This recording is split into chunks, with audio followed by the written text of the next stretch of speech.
सुप्रभात छात्रों, आज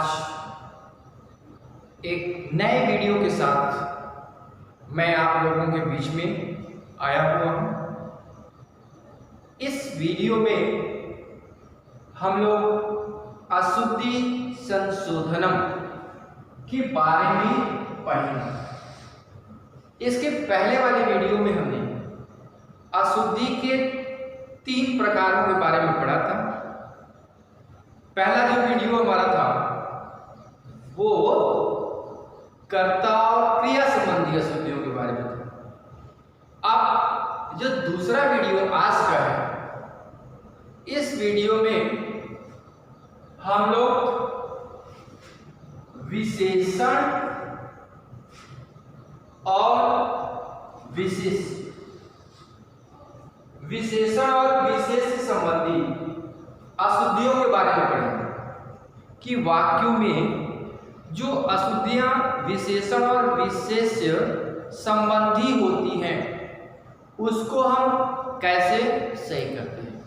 तो इस अशुद्धि को पढ़ने के पहले हमको इन दोनों शब्दों के बारे में जान लेना है कि आखिर ये विशेषण और विशेष्य क्या है, किसको हम विशेषण कहेंगे और किसको हम विशेष्य कहेंगे। तो उदाहरण विशेषण और विशेष्य। विशेषण मतलब होता है कि वाक्य में जिसकी विशेषता बताई जाए उसको बोलते हैं विशेषण। और विशेष्य क्या होता है, तो जिसकी विशेषता हम वाक्य में बताते हैं। तो बहुत ही आसान सामान्य तरीका है कि जिसकी विशेषता बताएंगे वो विशेष्य होगा और जो विशेषता बताएंगे वो क्या होगा, विशेषण होगा। जैसे एक उदाहरण लेते हैं,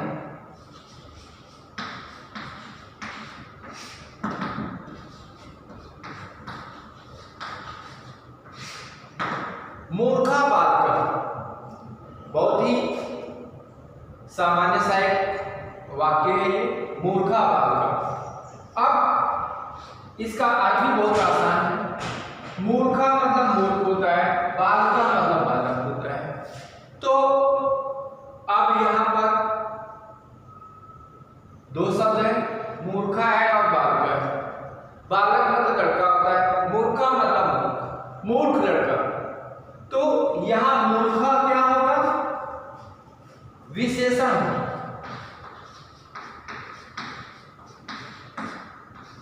मूर्खा ये क्या है, विशेषण। क्यों विशेषण है, क्योंकि ये विशेषता बता रहा है किसकी, बालक की। तो मूर्खा विशेषण होगा क्योंकि ये बालक की विशेषता को बता रहा है कि बालक कैसा है। तो कहा कि बालक मूर्ख। तो जो शब्द विशेषता बताते हैं उसको हम विशेषण बोलते हैं। अब दूसरा नंबर आया कि विशेष्य कौन सा होता है, तो जिसकी विशेषता बताया जाए, जिसके बारे में कुछ कहा जाए, वो होता है क्या, विशेष्य। तो मूर्ख कौन है, तो बालक है। तो बालक क्या होगा, बालक आपका होगा क्या, विशेष्य। अब आपको समझ में आ गया होगा कि विशेषण क्या है और विशेष्य क्या है। एक आध और उदाहरण हम लेते हैं। जैसे अगर ये लेते हैं गुलाबी चौक, तो गुलाबी चौक में गुलाबी क्या होगा, विशेषण होगा। चौक क्या होगा, विशेष्य होगा। क्यों, किसकी विशेषता बताई जा रही है, चौक की विशेषता बताई जा रही है। क्या बताई जा रही है, तो वो गुलाबी रंग का है, तो गुलाबी क्या होगा, विशेष्य। तो इस तरह से पहले हम जान लेते हैं कि विशेषण और विशेष्य क्या होता है। अब इसके बाद दूसरा नंबर आता है कि विशेषण और विशेष्य संबंधी वाक्यों को हम कैसे सही करते हैं। तो आपको ये बात ध्यान में रखना है, अपने अच्छे से दिमाग में बैठा लेना है कि विशेषण और विशेष्य इन दोनों की 3 चीजें जो है वो सामान्य होती है। मतलब दोनों का जो है वो एक जैसा ही होता है। वो क्या एक जैसा होता है, तो उसको हम इस एरो के द्वारा समझ लेते हैं। एक होता है क्या लिंग, दूसरा होता है क्या वचन, और तीसरा विभक्ति। लिंग, वचन और विभक्ति, तो दोनों का लिंग, वचन और विभक्ति एक जैसा होना चाहिए। अब देख लिया हमने किसका, विशेषण का। अब देखते हैं विशेष्य का। तो विशेष्य का भी क्या लिंग, वचन और विभक्ति। मतलब क्या है, जिस लिंग, वचन और विभक्ति में आपका विशेषण होगा, उसी लिंग, वचन और विभक्ति में विशेष्य भी होना चाहिए। यही सामान्य सा नियम है कि दोनों का क्या लिंग, वचन और विभक्ति एक जैसा होना चाहिए। जैसे हम एक उदाहरण लिखते हैं।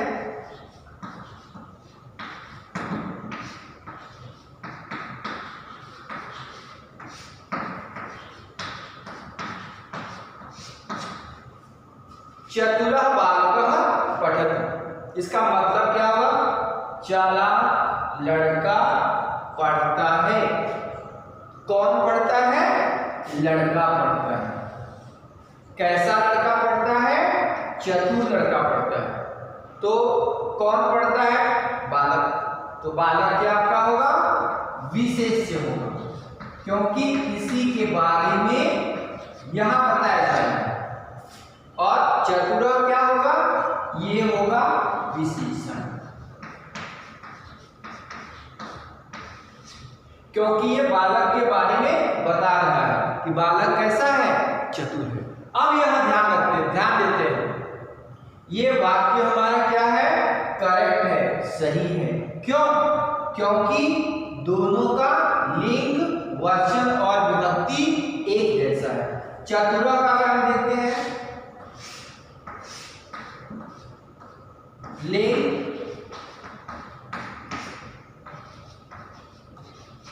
वचन और विभक्ति। तो चतुरा का लिंग क्या है, पुल्लिंग।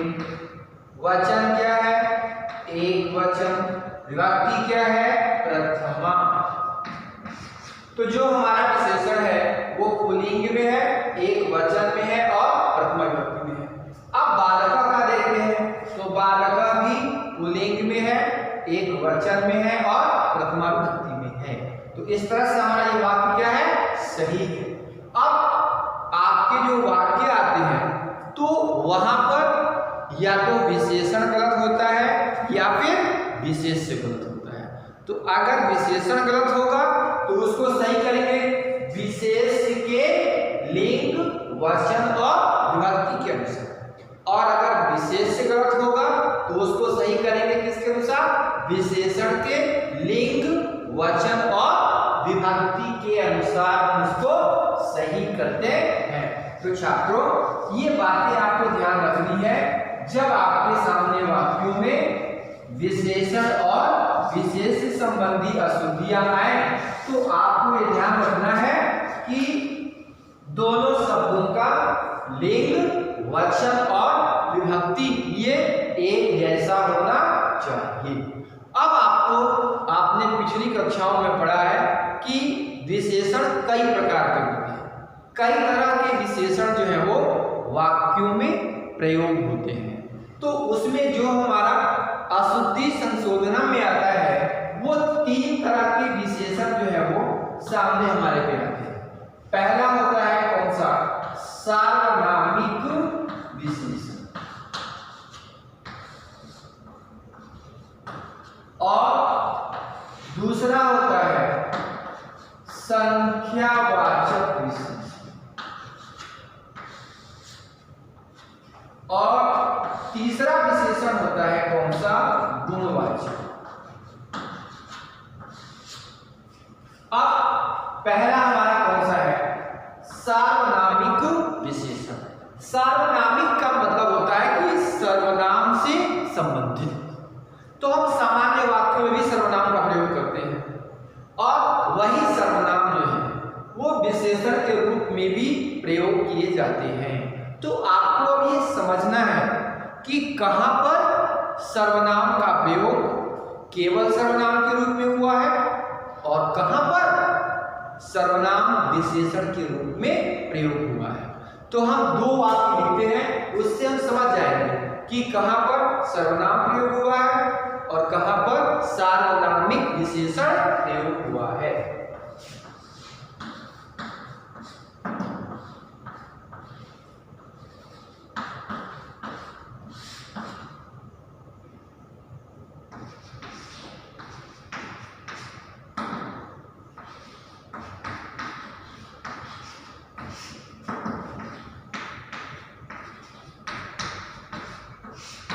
ये दो वाक्य लिखा है, पहले वाक्य में भी स है, दूसरे वाक्य में भी स है और दोनों में स क्या है? सर्वनाम है, क्योंकि तत्काल रूप है क्या? स।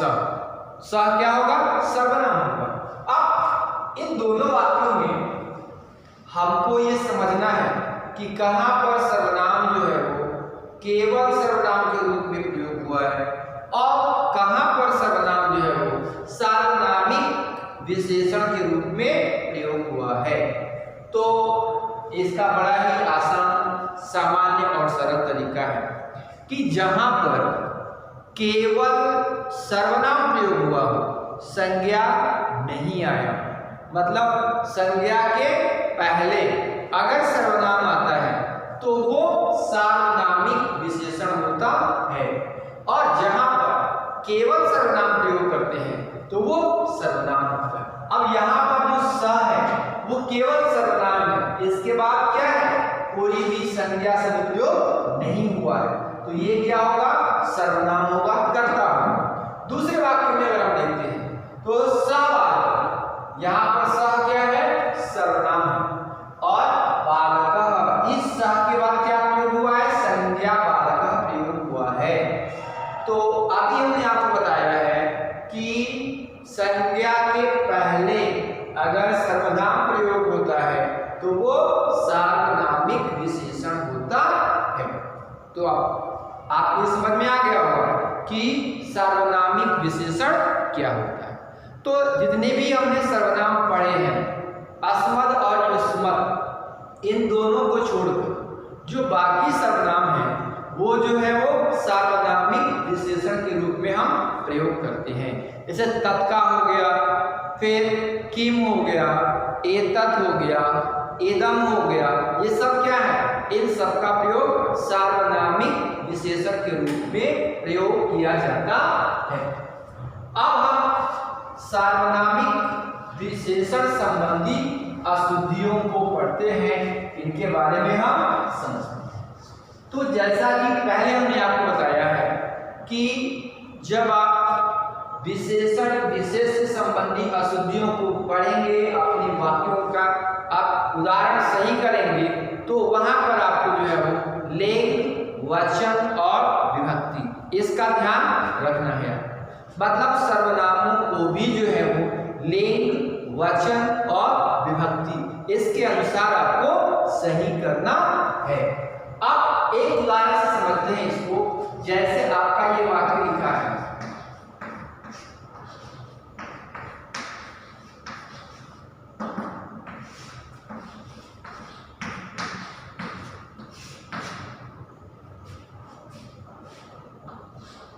सा बालकः पठति। तो आपको पहले वाले वीडियो में हमने बताया था कि पूरे वाक्य को सही नहीं करना होता है। सही किसको करना होता है? जो अंडरलाइन वर्ड होता है या जो रेखांकित शब्द होता है उसी को हमें सही करना होता है। तो यहाँ पर हमको किसको सही करना है? सा को सही करना है। अब सा क्या है? सर्वनाम, और किसके पहले आया है? संज्ञा के पहले आया हुआ है, तो ये क्या होगा?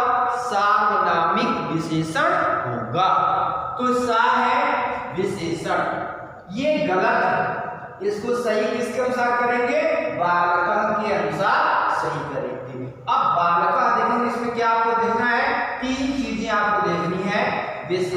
और विशेषण संबंधी अशुद्धि के बारे में। एक क्या देखना है? लिंग।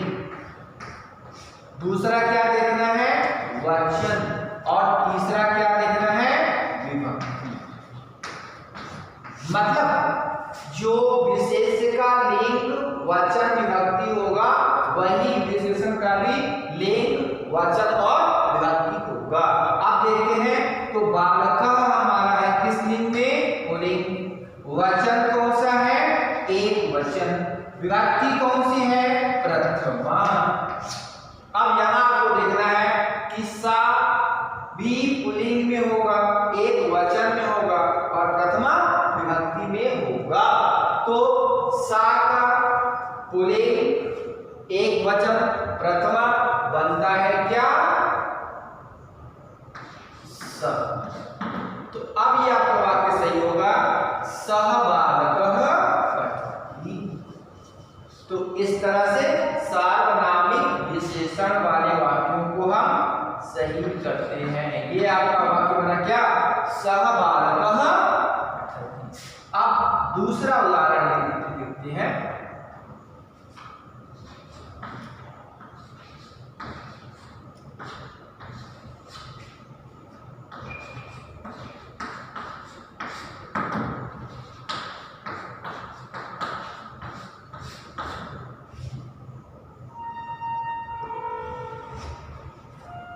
एकम नगरम अस्ति। ठीक, ये वाक्य लिखा है एकम नगरम अस्ति। अब इसमें गलत क्या है? अंडरलाइन वर्ड क्या है? नगर। ये गलत है। ये क्या है? विशेष। और सही किसके अनुसार करेंगे? विशेषण के अनुसार इसको हम सही करेंगे। किसके अनुसार? एकम के अनुसार। एकम किस में है? नपुंसक लिंग में है, एक वचन में है और प्रथमा विभक्ति में है। तो ये भी बनेगा क्या? प्रथमा विभक्ति बनेगा, नपुंसक लिंग में बनेगा और एक वचन में बनेगा। तो ये क्या बनेगा? नगरम। तो आंसर उत्तर क्या हुआ आपका? एकम नगरम अस्ति। एक और उदाहरण लेते हैं सार्वनामिक विशेषण का।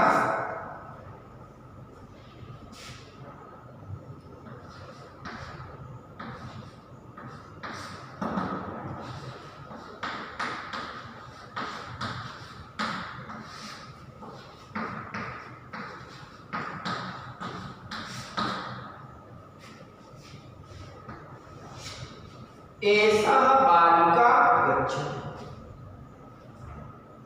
कौन शब्द गलत है? बालिका। बालिका क्या है आपका? विशेष। सही किसके अनुसार होगा? एषा। एषा क्या है? विशेषण। एषा विशेषण के अनुसार बालिका विशेषण को हम सही करेंगे। तो एषा आपका किसमें है? पुल्लिंग में है, प्रथमा विभक्ति में है और एक वचन में है। तो बालिका भी होगा, पुल्लिंग में होगा, प्रथमा विभक्ति में होगा और एक वचन में होगा। तो यहाँ क्या बनेगा उत्तर आपका?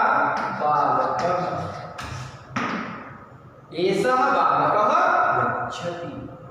एक और उदाहरण लेते हैं।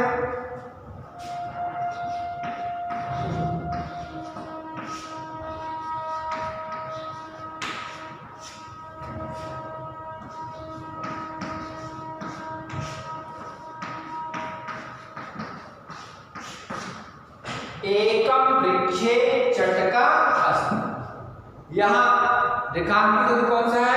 एकम। तो एकम ये विशेषण है और वृक्षे क्या है? विशेष। आपको सही किसको करना है? एकम को। किसके अनुसार सही करेंगे? वृक्षे के अनुसार सही करेंगे। ये आपका है नपुंसक लिंग में है, सप्तमी विभक्ति में है और एक वचन में है। तो ये बनेगा क्या? नपुंसक लिंग, प्रथमा विभक्ति, एक वचन। तो ये क्या बनेगा? एकस्मिन्। एकस्मिन् वृक्षे चटका अस्ति। तो ये आपका होगा कौन सा? सार्वनामिक विशेषण। अब दूसरा जो प्रकार इसमें आता है बताया हमने आपको, कौन सा? संख्यावाचक विशेषण।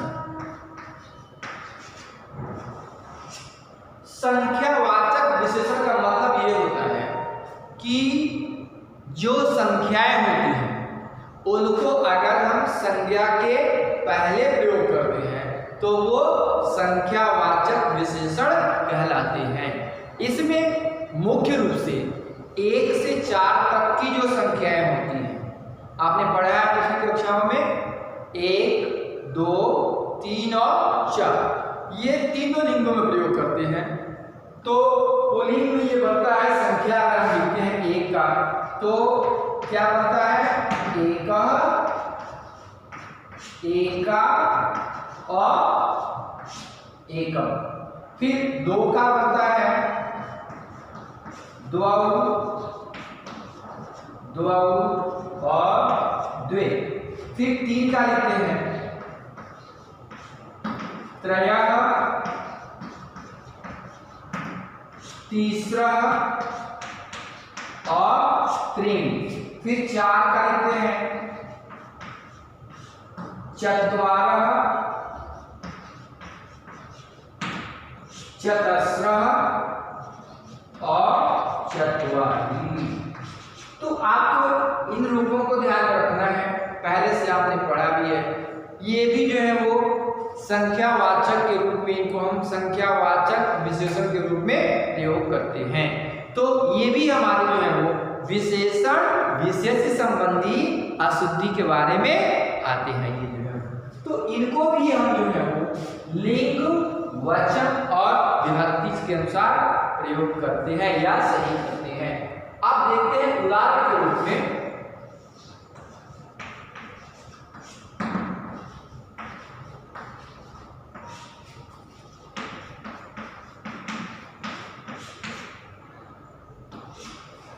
एका वनम अस्ति। वनम क्या है, संख्या है। एका क्या है, संख्या है। आपको क्या बताया था हमने कि संज्ञा के पहले संख्याएं अगर आती हैं तो वो संख्यावाचक विशेषण होता है। अब विशेषण गलत हमारा है, सही किसके अनुसार करेंगे, विशेष के अनुसार करेंगे। विशेष से हमारा है नपुंसक लिंग में है, ठीक, किसमें है, नपुंसक लिंग में है। तो जो हमारा विशेषण है वो भी नपुंसक लिंग में होगा। आप देखिए 1 का क्या होता है, नपुंसक लिंग, पूरे स्त्रीलिंग और नपुंसक लिंग क्या बना, एकम। तो ये आपका सही वाक्य क्या बनेगा, एकम वनम।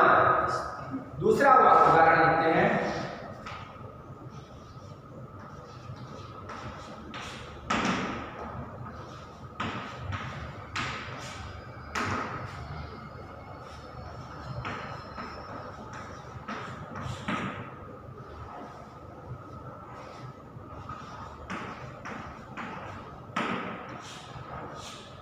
चतस्रः वेदाः सन्ति। यहां क्या गलत है, चतस्रः, ये क्या है, संख्यावाचक विशेषण। सही किसके अनुसार होगा, वेदाः के अनुसार सही होगा। वेदाः आपका किसमें आता है, पुल्लिंग में आता है। तो आपको देखना है कि 4 का पुल्लिंग में क्या बनता है, यहां आंसर क्या लिखा है, चत्वारः। तो ये आपका आंसर क्या बना, चत्वारः वेदाः सन्ति। एक और उदाहरण लेते हैं,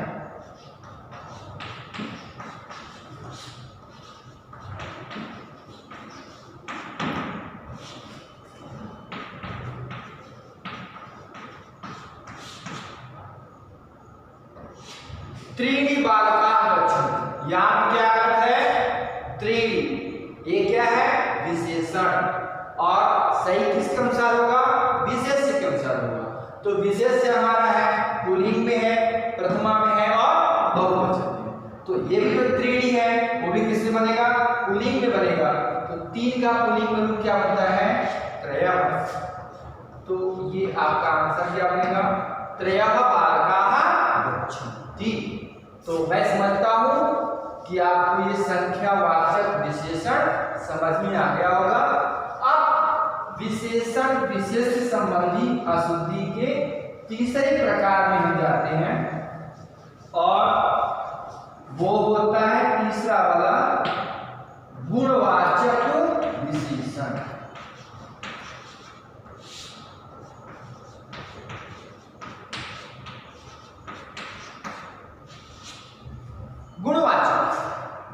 मतलब वह विशेषण जो अपने विशेष्य के गुण के बारे में बताए, उसके अच्छाइयों के बारे में बताए, उसके अच्छे गुणों के बारे में बताता है, तो उसको हम बोलते हैं क्या?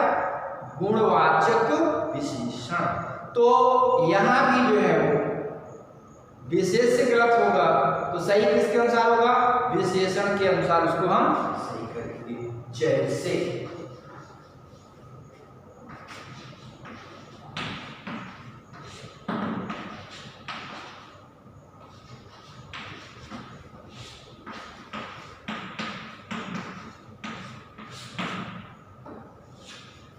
श्वेतः कमलम् अस्ति।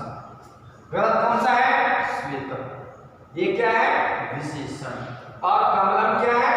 विशेष्य। तो जो आपका विशेष्य है वो किस लिंग में है? नपुंसक लिंग। और श्वेता किस में है? पुल्लिंग में है। तो श्वेता भी क्या बनेगा? नपुंसक लिंग में बनेगा। तो आपका आंसर क्या बनेगा?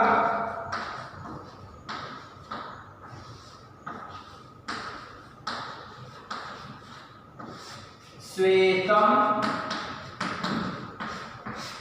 कमलम अस्ति। अब और देखिए दूसरा उदाहरण,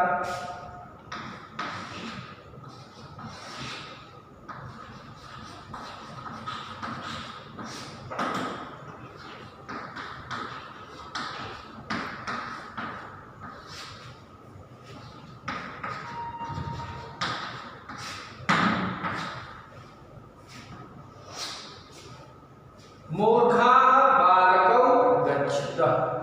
गलत क्या है? मूर्खा। मूर्खा क्या है? विशेषण है। सही किसके अनुसार होगा? विशेष्य के अनुसार सही होगा। तो विशेष्य आपका पुल्लिंग में है, द्विवचन में है, और विशेषण पुल्लिंग में है और बहुवचन में है। तो इसको किस में लिखेंगे? पुल्लिंग और द्विवचन में लिखेंगे। तो ये क्या बनेगा? मूर्खौ बालकौ गच्छतः। इसके अलावा कुछ बातें और हैं जिसे आपको ध्यान में रखना है विशेषण विशेष्य संबंधी अशुद्धि के बारे में। मित्र शब्द जो होता है उसका प्रयोग हमेशा नपुंसक लिंग में प्रयोग करते हैं, इसका पुल्लिंग प्रयोग नहीं होता है। अधिकतर गलतियां हम यही करते हैं कि उसको पुल्लिंग में लिख देते हैं और वाक्य हमारा अशुद्ध हो जाता है या गलत हो जाता है। जैसे लिखते हैं,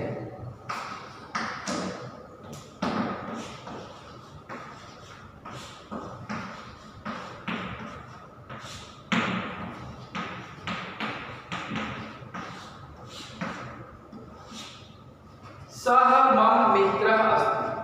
तो यहाँ पर मित्रः किसमें लिखा गया है? पुल्लिंग में लिखा गया है, जबकि मित्र किस लिंग में होता है? नपुंसक लिंग में होता है। तो ये आपका उत्तर क्या बनेगा? मित्रम। सह मम मित्रम अस्ति। तो इस तरह से हमने अशुद्धि संशोधन के दूसरे प्रकार विशेषण विशेष्य संबंधी अशुद्धि के बारे में पढ़ा। मैं आशा करता हूं कि आप लोगों को ये समझ में आया होगा। अगले वीडियो में हम लोग तीसरी गलती लकार संबंधी अशुद्धि के बारे में पढ़ेंगे। तब तक के लिए धन्यवाद। आप लोग वीडियो को देखेंगे और समझने का प्रयास करेंगे।